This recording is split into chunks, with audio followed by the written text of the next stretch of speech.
Hello students, welcome to Phi Chima classes in collaboration with City Model College।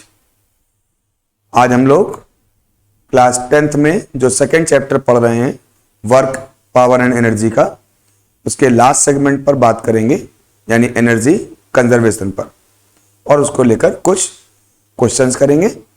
ठीक है, तो आज का टॉपिक है हमारा एनर्जी कंजर्वेशन। इसमें जो क्वेश्चंस हैं उन क्वेश्चंस के साथ में ही हम चैप्टर्स को समझते जाएंगे और साथ साथ क्वेश्चंस को हम सॉल्व करते जाएंगे। तो जैसे कुछ क्वेश्चंस इस तरह से पूछे जाते हैं, state the principle of conservation of energy, यानी कंजर्वेशन ऑफ एनर्जी का प्रिंसिपल आप बताइए। तो कंजर्वेशन ऑफ एनर्जी ये कहता है कि जो कुछ भी एनर्जी है, किसी भी तरह की, किसी भी फॉर्म में यदि कोई एनर्जी होती है, उस एनर्जी को ना तो आप क्रिएट कर सकते हैं और ना ही उसको डिस्ट्रॉय कर सकते हैं। यानी the energy can neither be created nor be destroyed. This is the conservation of energy principal. ठीक है, बस एनर्जी को हम एक फॉर्म से दूसरे फॉर्म में कन्वर्ट कर सकते हैं। मैकेनिकल एनर्जी है, उसको हम इलेक्ट्रिकल एनर्जी में, इलेक्ट्रिकल एनर्जी को मैकेनिकल एनर्जी में, मैग्नेटिक एनर्जी को इलेक्ट्रिकल एनर्जी में। इस तरह की एनर्जी कंजर्वेशन हम एनर्जी को ट्रांसफॉर्म एक फॉर्म से दूसरे फॉर्म में कर सकते हैं, और जिसको हमने लास्ट अपने जो लेक्चर्स हैं उनमें भी डिस्कस किया था। तो हमारा जो प्रिंसिपल हो गया, the principle of conservation of energy है। If this was the question, तो इसका आंसर ये हो जाएगा, according to principle of conservation of energy, energy can neither be created nor can it be destroyed, it only changes from one form to another. यानी energy एक form से दूसरे form में ही चेंज होती है, उसको ना तो आप डिस्ट्रॉय कर सकते हैं और ना ही उसको क्रिएट कर सकते हैं। ये आपका प्रिंसिपल ऑफ एनर्जी कंजर्वेशन हो गया। इसी क्वेश्चन को दूसरे तरीके से पूछा जा सकता है, what do you understand by the conservation of mechanical energy, state the condition under which the mechanical energy is conserved. तो मैकेनिकल एनर्जीज में कौन कौन सी एनर्जी होती है? हमारी पोटेंशियल एनर्जी होती है और काइनेटिक एनर्जी होती है। तो यदि कोई बॉडी मोशन में है, या उसमें कोई रोटेशन हो रहा है, या कोई ट्रांसलेशन मोशन हो रहा है, यानी उसमें मैकेनिकल एनर्जी है किसी अपने मोशन की वजह से, या उसमें अपनी किसी पोजीशन की वजह से पोटेंशियल एनर्जी है। तो मैकेनिकल एनर्जी यानी पोटेंशियल एनर्जी या काइनेटिक एनर्जी किसी बॉडी के अंदर है, तो उसके किसी मोशन के दौरान ये एनर्जीज आपस में एक दूसरे में ट्रांसफर हो सकती हैं, लेकिन डिस्ट्रॉय नहीं हो सकती। ठीक है, तो किसी भी बॉडी की जो मैकेनिकल एनर्जी है वो भी हमेशा कंजर्व रहती है। They can also be convert from kinetic energy to potential energy, potential energy to kinetic energy. लेकिन एक कंडीशन वहां पर होनी चाहिए, वो ये कि जो भी आपकी मैकेनिकल एनर्जी है वो किसी अदर फॉर्म में चेंज नहीं हो रही है। ऐसा कब होता है? जैसे सपोज कोई बॉडी चल रही है और वो बॉडी किसी सरफेस पे फ्रिक्शन की वजह से थोड़ी देर बाद रुक जाती है। तो बॉडी में तो काइनेटिक एनर्जी थी, लेकिन फ्रिक्शन की वजह से थोड़ी देर बाद चलते हुए बॉडी रुक गई, यानी उसकी वेलोसिटी जीरो हो गई, यानी काइनेटिक एनर्जी उसकी जीरो हो गई। तो यहां पर आप देखेंगे तो देखने में ऐसा लग रहा है काइनेटिक एनर्जी आपकी डिस्ट्रॉय हो गई। पहले उसके अंदर काइनेटिक एनर्जी हाफ mv² थी, लेकिन बॉडी चलती रही और थोड़ी देर बाद उसकी वेलोसिटी जीरो हो गई, यानी काइनेटिक एनर्जी खत्म हो गई। और क्योंकि एक प्लेन सरफेस पे चल रही थी, तो पोटेंशियल एनर्जी भी कोई चेंज नहीं हुआ, क्योंकि पोटेंशियल एनर्जी तब चेंज होता है जब सरफेस से कोई बॉडी हाइट ऊपर की ओर चलती है, तब उसकी पोटेंशियल एनर्जी में चेंज होता है।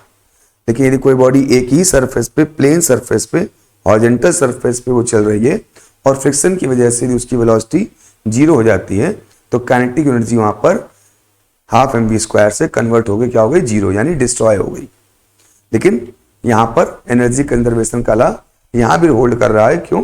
क्योंकि वहां जो एनर्जी कन्वर्ट हुई है वो फ्रिक्शन की वजह से जो मैकेनिकल आपकी जो एनर्जी काइनेटिक एनर्जी थी वो कहीं हीट एनर्जी में कन्वर्ट हो गई है, क्योंकि जो आपका बॉडी चल रही है वो सरफेस से फ्रिक्शन के कारण अगेंस्ट द मोशन एक फ्रिक्शन वर्क कर रहा है, और वो आपकी एनर्जी उस वर्क में आपकी वेस्ट हो गई। लेकिन एनर्जी यहां पर भी डिस्ट्रॉय नहीं हुई, एनर्जी का ट्रांसफॉर्मेशन हो गया एनर्जी से वर्क में। किसके वर्क में? फ्रिक्शन के द्वारा आपके बॉडी को रोकने के वर्क में। तो मैकेनिकल एनर्जी आपकी कंजर्व तभी रहती है, एनर्जी तो कंजर्व हो गई क्योंकि आपकी मैकेनिकल एनर्जी कन्वर्ट हो गई वर्क में, तो एनर्जी यहाँ पर भी कंजर्व है। लेकिन जो मैकेनिकल एनर्जी थी, काइनेटिक एनर्जी, वो गायब हो गई, ना तो वो पोटेंशियल एनर्जी में इंक्रीमेंट हुआ और काइनेटिक एनर्जी जो थी भी वो भी आपकी गायब हो गई। तो यहाँ पर मैकेनिकल एनर्जी कंजर्व नहीं रह गई। तो मैकेनिकल एनर्जी कंजर्व करने के लिए जरूरी है कि जब आपका बॉडी में कोई मोशन हो या पोजीशन हो तो वहां पर कोई भी ऐसी अदर फ्रिक्शनल फोर्सेस वगैरह ना लग रहे हो जिससे कि आपकी एनर्जी किसी अदर फॉर्म में या किसी अदर वर्क वगैरह में वेस्ट हो जाए। ठीक है, तो इसलिए मैकेनिकल एनर्जी के कंजर्व होने के लिए जरूरी है कि वहां पर आपकी जो काइनेटिक एनर्जी और पोटेंशियल एनर्जी हो वो सिर्फ आपस में ही इंटरचेंज हो और कोई वर्क या और कोई वहां पर फ्रिक्शन एनर्जी या हीट एनर्जी के फॉर्म में आपकी एनर्जी वेस्ट ना हो। तो ऐसी कंडीशन में आपका मैकेनिकल एनर्जी कंजर्व रहती है और आपकी बॉडी की काइनेटिक एनर्जी पोटेंशियल एनर्जी में, पोटेंशियल एनर्जी काइनेटिक एनर्जी में आपस में चेंज होती रहती है। तो इसलिए यदि हम सेकंड क्वेश्चन का आंसर लिखना चाहें तो इस तरह से लिखेंगे कि if there is only an interaction between the potential energy and kinetic energy, यानी जो भी एनर्जी में चेंज हो वो केवल काइनेटिक और पोटेंशियल के बीच में हो, तो टोटल मैकेनिकल एनर्जी जो होगी वो आपकी कंजर्व रहेगी। मतलब kinetic energy plus potential energy की जो वैल्यू है वो हमेशा कांस्टेंट रहेगी। यदि एक वैल्यू कम होगी तो दूसरी वैल्यू इंक्रीज हो जाएगी, दूसरी वैल्यू डिक्रीज होगी तो पहली वैल्यू इंक्रीज हो जाएगी, लेकिन जो टोटल सम होगा वो आपका कांस्टेंट रहेगा। तो इसके लिए जरूरी है कि आपकी बॉडी की एनर्जी में जो चेंज हो रहा है वो केवल काइनेटिक और पोटेंशियल के बीच में ही हो, किसी अदर फॉर्म में कोई एनर्जी आपकी वेस्ट नहीं हो। जैसे कि अभी हमने एग्जांपल में देखा कि फ्रिक्शन वाले सरफेस पे आपकी बॉडी की एनर्जी जीरो हो जाती है क्योंकि वहां पर फ्रिक्शन के वर्क आपके मोशन के अगेंस्ट लगता है। नेक्स्ट क्वेश्चन देखते हैं, name to examples in which the mechanical energy of A system remains constant. तो इसके लिए दो एग्जांपल हैं हमारे पास। एक तो जब आप किसी बॉडी को ऊपर की ओर फेंकते हो, थ्रो करते हो, तो बॉडी ऊपर की ओर जाती है और फिर वापस नीचे की ओर जाती है। तो यहां पर भी क्या हो रहा है, आपने जब बॉडी को थ्रो किया तो उसको काइनेटिक एनर्जी दी, उस काइनेटिक एनर्जी से बॉडी की हाइट इंक्रीज हो रही है, यानी बॉडी की पोटेंशियल एनर्जी बढ़ रही है। और जैसे जैसे मैक्सिमम हाइट पहुंच जाती है तो वहां पर बॉडी की पोटेंशियल एनर्जी मैक्सिमम हो जाती है, यानी जितनी आपने काइनेटिक एनर्जी दी थी वो पूरी कन्वर्ट हो गई वहां पर पोटेंशियल एनर्जी, और फिर वो बॉडी पोटेंशियल एनर्जी वापस आते समय काइनेटिक एनर्जी में कन्वर्ट हो जाती है। और जहां से आपने थ्रो किया था जब वो वहां वापस आएगी तो उसी वैल्यू से आएगी, उसी वेलोसिटी से आएगी जिस वेलोसिटी से आपने उसको थ्रो किया था, यानी जो काइनेटिक एनर्जी आपने थ्रो करते समय आपने उसको दी थी वही काइनेटिक एनर्जी उसको दोबारा कैच करते समय भी आपको मिलेगी, यानी एनर्जी यहाँ पर कंजर्व रह रही है। तो एक तो ये एग्जाम्पल हो गया द फ्रीली फॉलिंग बॉडी, कोई बॉडी यदि नीचे गिर रही है अपनी तरफ से under without any effect except gravity, तो वो जो फ्रीली फॉलिंग बॉडी है उसकी जो एनर्जी आपकी कंजर्व है, या जब बॉडी को थ्रो करते हैं तो भी एनर्जी आपकी कंजर्व रहती है। ऐसे ही दूसरा एग्जांपल हम ले लेते हैं सिंपल पेंडुलम का, कि आपने पेंडुलम लिया और इसको आपने ऑसिलेट करा दिया। तो जब पेंडुलम ऑसिलेट करता है तो उसकी एनर्जी हमेशा कंजर्व रहती है। कौन कौन सी एनर्जी होती है उसको भी हम आगे देखेंगे ही और कुछ क्वेश्चंस में, लेकिन पेंडुलम को जब हम ऑसिलेट कराते हैं तो यदि वहां पर कोई फ्रिक्शनल फोर्सेस, एयर का रेजिस्टेंस फोर्स या ड्रैग फोर्स ना हो तो वो आपका पेंडुलम हमेशा इन्फिनाइट टाइम तक के लिए आपको ऑसिलेशन करता रहेगा, कभी भी वो नहीं रुकेगा। लेकिन इन रियलिटी क्या होता है कि एयर का ड्रैग फोर्स लगता है, एयर का रेजिस्टेंस फोर्स लगता है जब वो ऑसिलेट करता है, साथ साथ जहां पर आपने उसको टाइड किया होता है वहां पर भी कोई ना कोई रेजिस्टेंस फोर्स लगता है जिसकी वजह से आपका मोशन थोड़ी देर बाद रुक जाता है। इन आइडियल कंडीशन यदि यहाँ पर कोई और अदर फोर्सेस, एयर का फोर्स या किसी और प्रकार का रेजिस्टेंस फोर्स ना हो तो बॉडी हमेशा क्या करेगी, बॉडी पेंडुलम की हमेशा ऑसिलेट करती रहेगी। तो इस तरह से मैकेनिकल एनर्जी कंजर्व करने के ये दो हमारे एग्जाम्पल हो गए, motion of simple pendulum and motion of A freely falling body. ठीक है, अब एक नेक्स्ट क्वेश्चन देखते हैं। A body is thrown vertically upward, its velocity keeps on decreasing. What happens to its kinetic energy as its velocity becomes zero? तो यही example अभी हमने आपको दिया था कि जब किसी बॉडी को आप ऊपर थ्रो करते हैं किसी वेलोसिटी से, तो उसकी वेलोसिटी धीमे धीमे डिक्रीज होती आती है और टॉप पॉइंट पर पहुंच के उसकी वेलोसिटी 0 हो जाती है। तो वेलोसिटी का मतलब था काइनेटिक एनर्जी हाफ mv²। ऊपर जैसे जाते जा रहे हैं वेलोसिटी डिक्रीज होती आ रही, काइनेटिक एनर्जी कम होती आ रही, और हाईएस्ट पॉइंट पर काइनेटिक एनर्जी 0 हो गई। क्यों? क्योंकि हाईएस्ट पॉइंट पर एक नई एनर्जी उसके अंदर क्रिएट हो गई, पोटेंशियल एनर्जी, जो हो गई mgh। तो एक्चुअल में क्या हुआ कि जो काइनेटिक एनर्जी थी वो धीरे धीरे पोटेंशियल एनर्जी में कन्वर्ट होती गई, और हाईएस्ट पॉइंट पे जितनी भी आपने काइनेटिक एनर्जी थी वो सारी की सारी एनर्जी पोटेंशियल एनर्जी में कन्वर्ट हो गई, और फिर वापस आते समय वही पोटेंशियल एनर्जी दोबारा से काइनेटिक एनर्जी में कन्वर्ट हो जा रही। तो यहाँ पे एग्जांपल क्या हो जाएगा, kinetic energy changes to potential energy. कब? जब ये काइनेटिक एनर्जी इट्स वेलोसिटी के फॉर्म में होती है और वो बिकम 0 हो जाए हाईएस्ट पॉइंट पे। तो काइनेटिक एनर्जी कन्वर्ट हो गई किसमें? पोटेंशियल एनर्जी में। इसको आप नोट कर लीजिए। ओके, तो अब नेक्स्ट देखते हैं। नेक्स्ट क्वेश्चन है, a body falls freely under gravity from rest. Name the kind of energy it will possess at the point from where it falls, while falling and on reaching the ground. तो यहां पर देखिए क्या होगा, कह रहा है कोई बॉडी इस तरह से है जो नीचे की ओर फॉल कर रही है। ठीक है, तो इसके 3 पॉइंट उसने दिए हैं। क्या? At the point from where it falls, suppose ये वो पॉइंट हो गया जहां से वो गिर रही है, वाइल फॉलिंग यानी रास्ते में कहीं पर, और जब ये ग्राउंड पर पहुंच जाती है तब। तो कौन कौन सी इसके अंदर एनर्जीज हैं? जब यहां से फॉल करना शुरू करेगी तो यहां पर एनर्जी कितनी होगी, जो वेलोसिटी होगी यहां पर 0 होगी, और हाइट यहां पर मैक्सिमम है। ठीक है, तो यहां पर कौन सी एनर्जी है? यहां पर एनर्जी है पोटेंशियल, कितनी? mgh। और काइनेटिक एनर्जी यहां पर कितनी है? काइनेटिक एनर्जी 0 है। तो at the point where it falls, यहां पर कौन सी एनर्जी हो गई? यहां पर पोटेंशियल एनर्जी होगी। जब रास्ते में होगी, अब यहां पर कुछ ना कुछ वेलोसिटी भी है और कुछ ना कुछ हाइट भी है, h डैश बीच में कहीं पर। तो यहां पर आपकी काइनेटिक एनर्जी भी है कुछ, हाफ mv², और पोटेंशियल एनर्जी भी आपकी mgh। ठीक है, तो यहां पर आप क्या हो गई, काइनेटिक एनर्जी भी हो गई और आपकी पोटेंशियल एनर्जी भी हो गई। जब नीचे आ जाएगा तो यहां पर क्या हो जाएगा, वेलोसिटी 0 हो जाएगी, क्योंकि वो वेलोसिटी यहां पर आपकी कन्वर्ट हो चुकी होगी। सॉरी, जो यहां पर वेलोसिटी होगी वो आपकी यहां पर क्या हो जाएगी, टकराएगी और फिर इसको रिबाउंड होकर वापस मिलेगी। यानी जो टोटल वेलोसिटी होगी ये इसकी यहां पर मैक्सिमम होगी, यानी यहां पर जो v होगा वो मैक्सिमम होगा, यानी काइनेटिक एनर्जी भी जो होगी यहां पर वो मैक्सिमम होगी, और आपके ग्राउंड से इसकी हाइट 0 है, इसलिए पोटेंशियल एनर्जी यहां पर 0 हो जाएगी। तो ये आपके 3 सेगमेंट्स हो गए आपके मोशन के, जिसकी एनर्जीज के बारे में पूछा था। तो हाईएस्ट पॉइंट पर पोटेंशियल एनर्जी होगी, वाइल फॉलिंग दोनों एनर्जी होंगी, यानी पोटेंशियल एनर्जी भी होगी और काइनेटिक एनर्जी भी होगी। रीचिंग द ग्राउंड, यहां पर केवल काइनेटिक एनर्जी होगी। ठीक है, तो इस तरह से आप इसके आंसर को लिख सकते हैं। नेक्स्ट क्वेश्चन देखते हैं।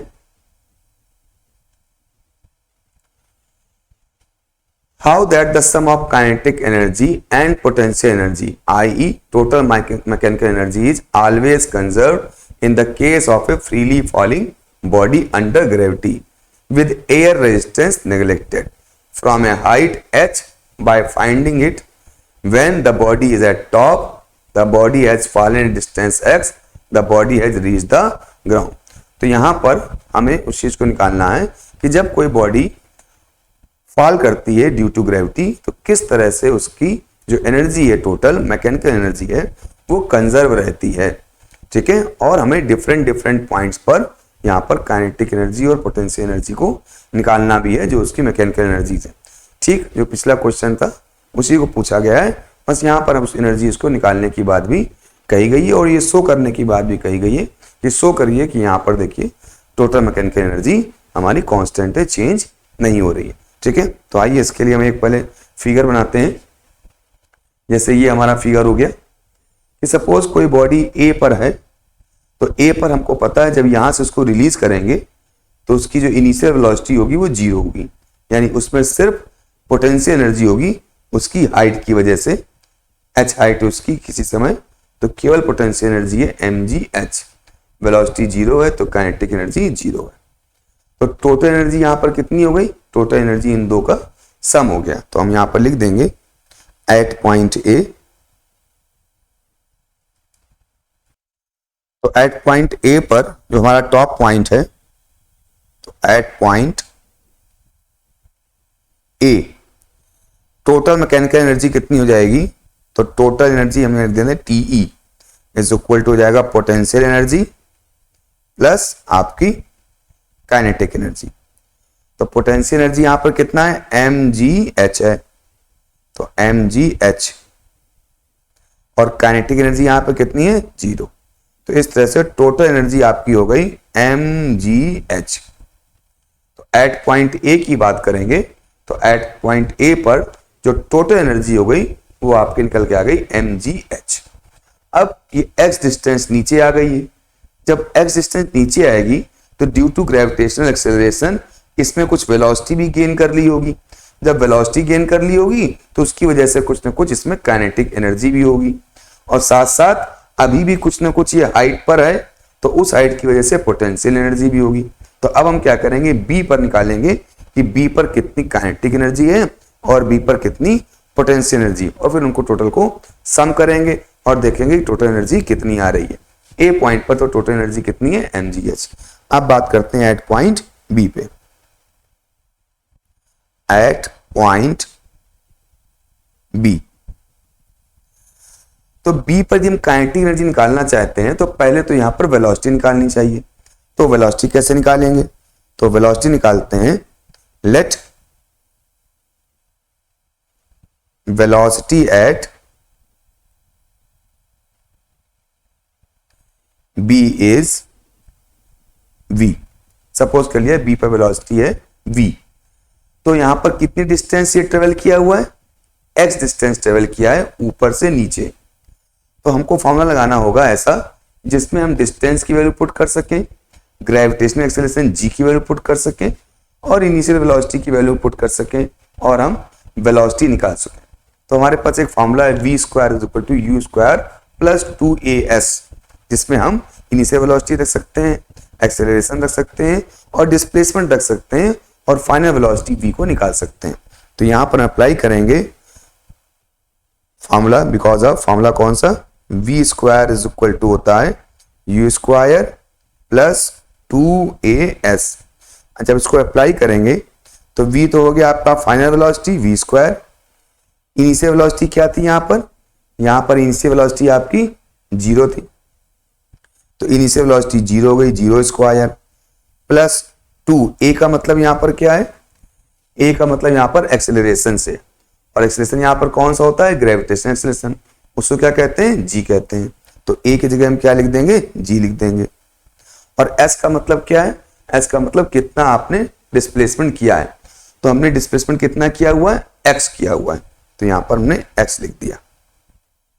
अब बात यहां पर इन वैल्यूज को रखते समय ही ध्यान देनी होती है डायरेक्शंस की।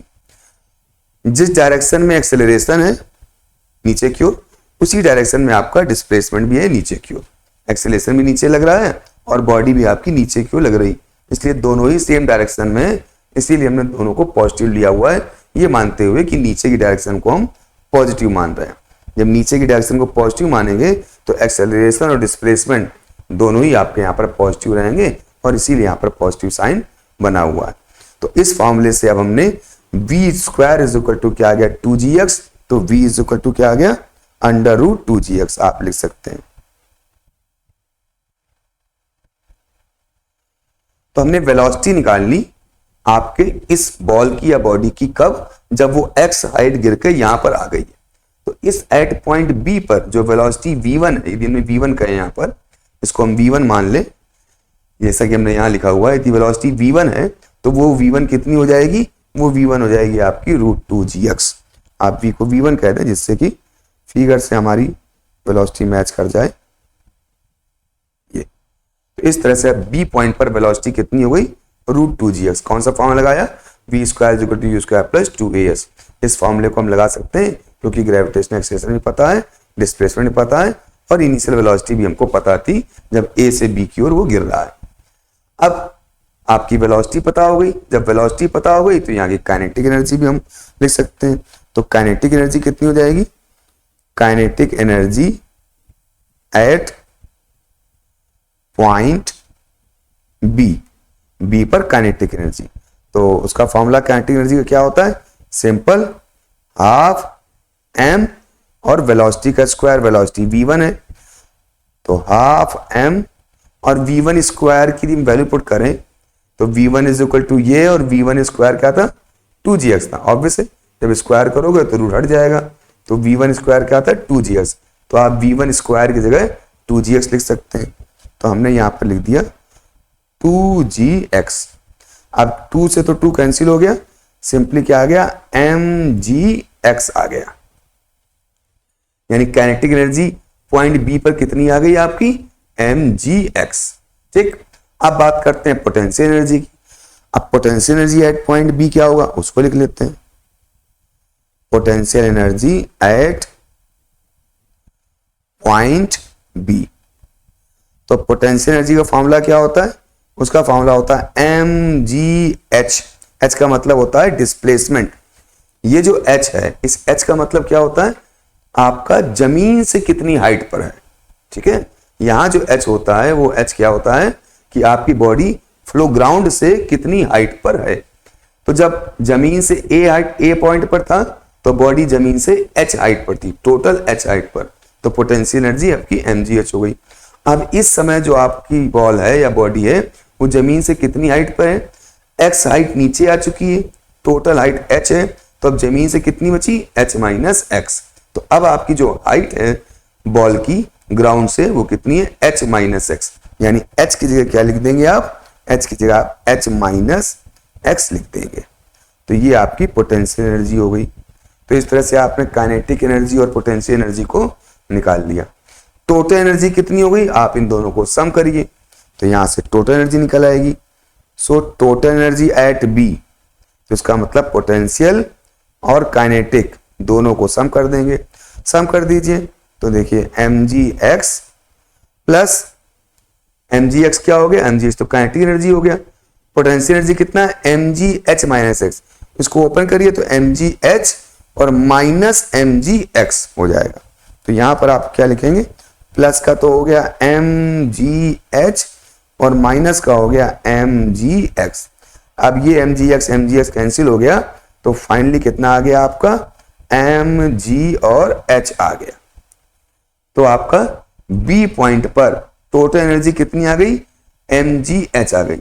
और a पॉइंट पर टोटल एनर्जी कितनी थी? देखिए a पॉइंट पर भी mgh थी और b पॉइंट पर भी टोटल कितनी आ गई? mgh। तो इस तरह से हमने देख लिया कि a और b पॉइंट पर आपकी जो एनर्जी है वो कंजर्व रह रही है। बस फर्क इतना है कि पहले टोटल जो एनर्जी थी आपकी वो पूरी की पूरी किस फॉर्म में थी? पोटेंशियल एनर्जी के फॉर्म में थी। बी पॉइंट पर क्या हुआ? कुछ एनर्जी आपकी काइनेटिक के फॉर्म में हो गई और कुछ एनर्जी आपकी पोटेंशियल के फॉर्म में हो गई, लेकिन जो टोटल एनर्जी है वो अभी भी कितनी है? mgh। तो ए और बी पॉइंट के लिए हमने इस बात को प्रूव कर दिया कि हमारी एनर्जी जो है कंजर्व रह रही है और वो केवल पोटेंशियल एनर्जी और काइनेटिक एनर्जी के बीच में चेंज हो रही। अब हम लास्ट पॉइंट सी को और देखेंगे। The body has reach the ground. इस पॉइंट के लिए देखेंगे कि यहां पर कौन कौन सी एनर्जी है। ठीक है, नेक्स्ट देखते हैं। तो नेक्स्ट सी पॉइंट की बात करेंगे। At point C, at point C. अब सी पर क्या होगा? जो बॉल है या जो बॉडी है वो तो ग्राउंड पे पहुंच गई तो हाइट तो हो गई आपकी 0। तो एट पॉइंट सी हाइट कितनी हो गई आपकी? h इज इक्वल टू हो गई 0। तो पोटेंशियल एनर्जी का फॉर्मूला क्या होता है? mgh। तो ये आपका यहां पर हो गया 0 क्योंकि h कितना हो गया आपका? h आपका 0 हो गया तो पोटेंशियल एनर्जी भी 0 हो गई। तो at point C potential energy तो हो गई 0। अब काइनेटिक एनर्जी कितनी है वो निकालें। काइनेटिक एनर्जी के लिए आपको क्या निकालना पड़ेगा? सी पॉइंट पे वेलोसिटी निकालनी पड़ेगी और वेलोसिटी निकालने के लिए फिर से वही फॉर्मूला यूज करेंगे। V square is equal to U square plus 2as का, क्योंकि इनिशियल वेलोसिटी हमको पता है, एक्सेलरेशन पता है, ऊपर से नीचे बॉडी कितना डिस्प्लेस हुई है वो h हमको पता है, तो हम यहाँ से c पॉइंट पे वेलोसिटी निकाल सकते हैं। और c पॉइंट पे वेलोसिटी हमने v मान ली है, तो फिर से यहाँ पर due to from the formula V square is equal to U square plus 2as का यूज किया। फाइनल वेलोसिटी हमको पता करनी है, यानी वी स्क्वायर। इनिशियल वेलोसिटी हम यहां से मोशन को कंसीडर कर रहे हैं, कहां से, ए पॉइंट से, तो ए पॉइंट पे इनिशियल वेलोसिटी कितनी थी, 0, तो ये हो गई आपकी 0 का स्क्वायर प्लस 2 एक्सेलरेशन, एक्सेलरेशन यहाँ कितना है, ग्रेविटी के बराबर है। और डिस्प्लेसमेंट, डिस्प्लेसमेंट कितना हुआ है, बॉडी ए से जब सी पर आई है तो h उसने डिस्प्लेसमेंट कर लिया है, तो डिस्प्लेसमेंट हो गया आपका h। तो v square is equal to हो गया आपका 2gh। अब चाहो तो आप यहां से वेलोसिटी निकाल सकते हो, v इज इक्वल टू क्या हो जाएगा, अंडर रूट 2gh। ठीक है, अब काइनेटिक एनर्जी यहां कितनी हो गई, तो काइनेटिक एनर्जी का फॉर्मूला तो पता है हमको, हाफ m v स्क्वायर होता है। वैल्यू को पुट करें, हाफ m और v स्क्वायर आपको यहां से पता है कितना है, 2gh, तो 2gh। आप देखिए 2 से 2 कैंसिल हो गया, तो काइनेटिक एनर्जी यहां कितनी आ गई आपकी, mgh आ गई। ठीक है, तो काइनेटिक एनर्जी mgh आ गई, जबकि पोटेंशियल एनर्जी 0 है। तो टोटल एनर्जी कितनी हो गई यहां पर, तो यहां पर टोटल एनर्जी हो जाएगी फिर से potential energy plus kinetic energy. तो पोटेंशियल एनर्जी तो 0 है, यहां पर हम यहां निकाल चुके हैं, और काइनेटिक एनर्जी mgh है, तो mgh दोनों को पुट कर दिया तो क्या आ गया, फिर से mgh आ गया। तो इस तरह से हमने देख लिया C पॉइंट पर भी जो टोटल एनर्जी है वो कितनी है, mgh। B पर भी देख चुके थे लास्ट में, पोटेंशियल एनर्जी कितनी आई थी, mgh, और A पॉइंट पर भी टोटल पोटेंशियल एनर्जी कितनी थी, mgh, क्योंकि काइनेटिक एनर्जी वहां पर थी नहीं, टोटल एनर्जी mgh थी। तो फ्रीली फॉलिंग बॉडी के हर पाथ के पॉइंट पर आपकी जो टोटल एनर्जी है वो यहाँ पर कंजर्व है, वो आपस में इंटरचेंज कर रही है। पोटेंशियल एनर्जी कुछ कम हो रही है तो काइनेटिक एनर्जी कुछ बढ़ रही है, तो काइनेटिक एनर्जी कम हो रही है तो पोटेंशियल एनर्जी बढ़ रही है, लेकिन टोटल एनर्जी क्या है हर जगह सेम है। इस चीज को आप नोट कर लें, ये हमारा क्वेश्चन हो गया। ओके, अब नेक्स्ट क्वेश्चन देखते हैं। नेक्स्ट क्वेश्चन है हमारा, a pendulum is oscillating on either side of its rest position, explain the energy changes that take place in the oscillating pendulum, how does the mechanical energy remain constant in it, draw the necessary diagram. किसी oscillating pendulum में जो either side पर जब होता है, जहां rest पर होता है आइदर साइड पर, अभी हम बताएंगे किस तरह से हमें एनर्जी चेंजेस के बारे में बताना है कि किस प्रकार से वहां पर मैकेनिकल एनर्जी आपकी चेंज हो रही है। ठीक है, तो पहले तो हम एक डायग्राम ड्रा कर लेते हैं कि जैसे यहाँ पर ये आपका रूफ है, और रूफ से हमने इस तरह से यहाँ पर एक पेंडुलम को सस्पेंड कर दिया है। अब इस पेंडुलम को इस तरफ यहाँ पर हम पुल करेंगे, और यहाँ पर पुल करने के बाद इसको छोड़ देंगे, तो ये पेंडुलम इस तरह से ऐसे ऑसिलेट करना शुरू कर देगा। ठीक है, अब जब ये ऑसिलेट करेगा तो आप पाएंगे कि जो आपका पेंडुलम है उस पेंडुलम की हाइट, यदि हम इस समय जब पेंडुलम ऑसिलेट नहीं कर रहा होता उस समय बिल्कुल स्ट्रेट इस डायरेक्शन में होता है, और उस समय हम यहाँ पर एक लाइन ड्रा कर दें तो ये हमारी रेफरेंस लाइन हो गई। रेफरेंस लाइन वो लाइन होती है जहां से हम बॉडी की हाइट को मेजर करते हैं। जैसे पिछले केसेस में जब बॉडी को थ्रो किया गया था या बॉडी ऊपर से गिर रही थी तो रेफरेंस लाइन हमारा ग्राउंड था, तो ग्राउंड से उसकी हाइट हमने h और h माइनस एक्स देखी थी। यहाँ पर जो हमारा रेफरेंस लाइन है वो क्या है, जब आपका पेंडुलम ऑसिलेट नहीं कर रहा उस कंडीशन में, यानी इक्विलिब्रियम की कंडीशन में हमने पेंडुलम को लेते हुए हॉरिजॉन्टल लाइन ड्रा कर दी, ये हमारी रेफरेंस लाइन है। यानी इस रेफरेंस लाइन से ही कंपेयर करके हम बॉडी की पोटेंशियल एनर्जी को कंपेयर करेंगे या उसको बताएंगे। तो अब जब बॉडी ऑसिलेट नहीं कर रही है, जिस समय पेंडुलम आपको ऑसिलेट नहीं कर रहा है, ऐसे ही सीधा इक्विलिब्रियम में सस्पेंड है, तो उस समय आपका जो बॉब है वो आपका इस हॉरिजॉन्टल लाइन पे ही लाई कर रहा है, यानी कोई हाइट उस हॉरिजॉन्टल लाइन से नहीं है, यानी यहाँ पर उसकी पोटेंशियल एनर्जी 0 है। अब आपने क्या किया, इस बॉब को पकड़कर एक तरफ पुल किया और यहाँ पर जाकर रिलीज कर दिया, तो ये बॉब इस तरह से अब ऑसिलेट करना शुरू कर देगा। तो जब आप बी पॉइंट पर ले गए थे तो आपने देखा कि आप बॉब को जब बी पॉइंट पर ले जाते हो तो बॉब में एक हाइट आ जाती है इतनी, कितनी, h। कहां से? रेफरेंस लाइन से। जैसे ग्राउंड से हाइट हो गई h, तो जब आपने इसको यहां पर ले गए तो इसका मतलब आपने h हाइट उसको ऊपर ले गए और इसके अंदर एक पोटेंशियल एनर्जी स्टोर हो गई mgh। ठीक है, क्योंकि h हाइट ऊपर है, h हाइट ऊपर किसी भी बॉडी के अंदर एनर्जी होती है पोटेंशियल की mgh। अब यहां पर आप इसको पकड़े हुए हो, होल्ड किए हुए हो, यानी रेस्ट पे है, इसमें कोई वेलोसिटी नहीं है इस समय, सिर्फ क्या है? पोटेंशियल एनर्जी है। जैसे बॉल को ऊपर ले जाते हो और इसे पकड़े रहते हो तो उसमें उसके अंदर क्या है? केवल पोटेंशियल एनर्जी, और जैसे उसको छोड़ते हो वो गिरना चालू हो जाती है। जैसे गिरना चालू होती है तो पोटेंशियल एनर्जी धीमे धीमे कन्वर्ट करना शुरू कर देता है काइनेटिक एनर्जी में। तो ऐसे ही आपका जब ये बॉब यहां से छोड़ेंगे आप तो अपनी पोटेंशियल एनर्जी की वजह से पोटेंशियल एनर्जी कन्वर्ट होने लगी काइनेटिक एनर्जी में, ये नीचे की ओर आना शुरू हो जाएगा और इस प्रकार से थ्रेड से बंधे होने की वजह से एक पेंडुलम की तरह ए पॉइंट को पास करता हुआ सी पॉइंट तक पहुंच जाएगा।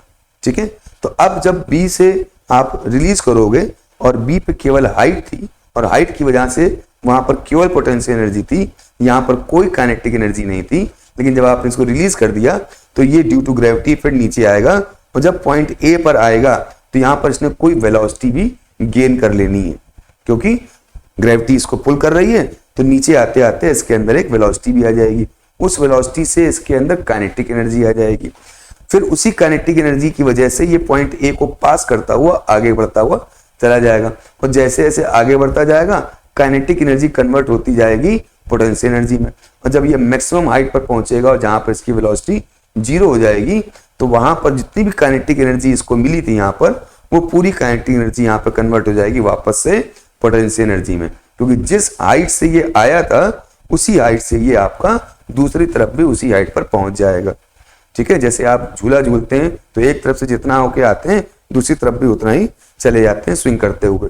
तो इस तरह से आपका जो बॉब था, जितनी आपने पोटेंशियल एनर्जी यहाँ पर दी थी, जब वो आपने रिलीज किया तो ए पर आते आते वो पूरी की पूरी एनर्जी कन्वर्ट हो गई आपकी काइनेटिक एनर्जी में और फिर आगे जाते जाते वो काइनेटिक एनर्जी वापस कन्वर्ट हो गई आपकी पोटेंशियल एनर्जी में।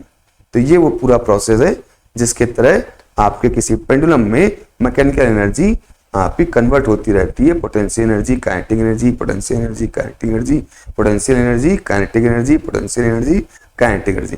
इस तरह से इसका ऑसिलेशन एनर्जी का भी होता रहता है। तो ये आपका नेसेसरी डायग्राम हो गया और इसके आंसर को लिखना चाहें जो बताया है तो आप इस तरह से उसी बात को लिख सकते हैं। ठीक है, तो ये आपके इस क्वेश्चन का आंसर हो गया। ये क्वेश्चन भी उसी को रिप्रेजेंट कर रहा है।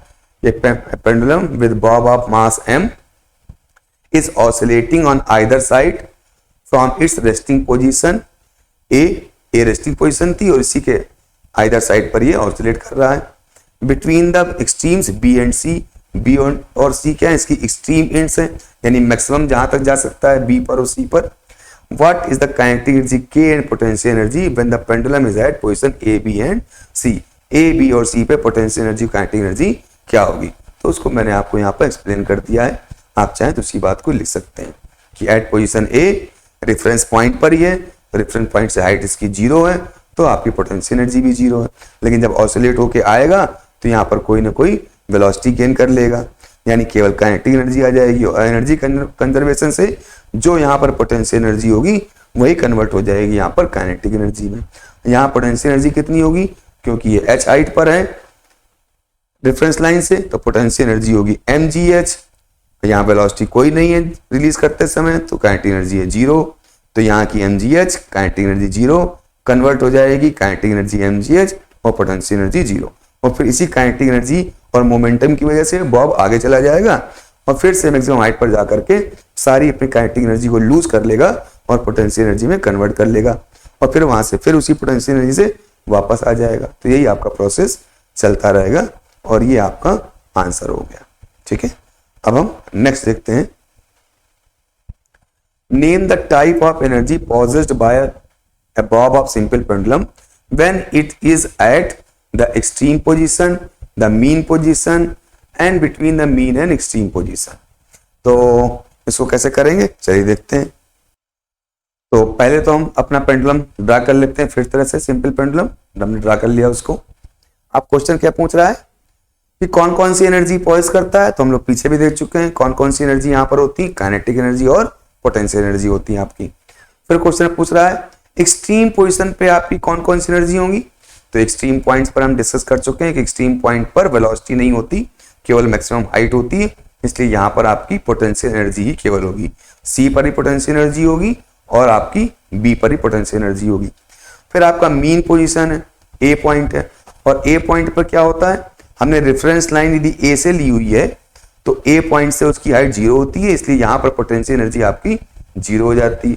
और बी और सी पर जो आपकी पोटेंशियल एनर्जी होती है वही कन्वर्ट हो जाती है ए पर आपकी काइनेटिक एनर्जी में, यानी काइनेटिक एनर्जी वही हो जाएगी। फिर पूछा है between the mean and extreme point, यानी ये आपका मीन पॉइंट, ये आपका एक्सट्रीम पॉइंट, यहाँ कहीं पर कौन सी एनर्जी होगी, तो यहाँ कहीं पर आपकी हाइट भी है, वेलोसिटी भी है, यानी काइनेटिक एनर्जी भी होगी और पोटेंशियल एनर्जी भी होगी, दोनों ही एनर्जी यहाँ पर होंगी। एक्सट्रीम पॉइंट पर केवल पोटेंशियल, मीन पॉइंट पर केवल काइनेटिक, लेकिन बीच में कहीं मीन पॉइंट और एक्सट्रीम पॉइंट के बीच में किसी पॉइंट की बात करेंगे तो वहां पर काइनेटिक और पोटेंशियल दोनों होगी। तो इस तरह से आप आंसर को लिख सकते हैं। अब एक नेक्स्ट क्वेश्चन और देख लेते हैं यहां पर। What do you mean by degradation of energy, explain it by taking one example of your daily life. Degradation का मतलब हो गया डिग्रेड करना, यानी आपके लिए जो यूजफुल वैल्यू है उसको नॉन यूजफुल वैल्यू में कन्वर्ट करना। इसी एग्जांपल को लेते हैं। आइडियल कंडीशन तो यह है कि पेंडुलम को आपको एक बार आपने इसको यहां पर ले गए रिलीज कर दिया तो ये इनडेफिनिट टाइम तक, इनफिनाइट टाइम तक इसको कंटिन्यूअस ऑसिलेट करते रहना चाहिए।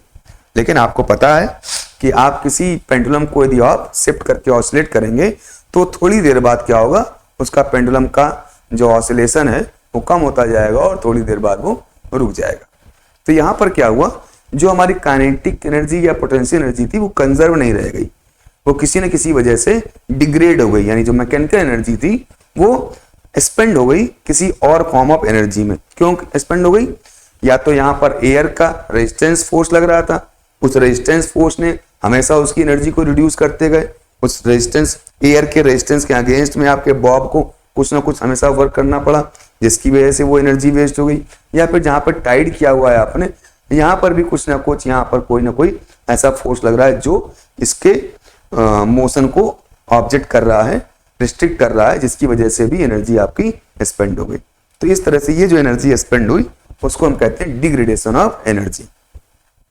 दूसरा एग्जांपल ले सकते हैं कि आप कोई इलेक्ट्रिक इंस्ट्रूमेंट आप लगाते हो, घर में इलेक्ट्रिसिटी से चलाते हो, तो जो इलेक्ट्रिसिटी आपके इंस्ट्रूमेंट में जाती है वो पूरी की पूरी इलेक्ट्रिकल एनर्जी आपके इंस्ट्रूमेंट के वर्किंग में स्पेंड नहीं होती, उसका कुछ ना कुछ पोर्शन उस इंस्ट्रूमेंट को हीट करने में, गर्म करने में भी, जो आप नहीं चाहते हो कि आपका इंस्ट्रूमेंट गर्म हो तो भी वो हीट हो जाता है, यानी आपकी जो गिवन एनर्जी इलेक्ट्रिसिटी की वो कन्वर्ट हो रही होती है वहां पर हीट एनर्जी में, वो भी नॉन यूजफुल हमारे लिए है और अननेसेसरी हमारी इलेक्ट्रिकल एनर्जी हीट में कन्वर्ट हो जा रही है।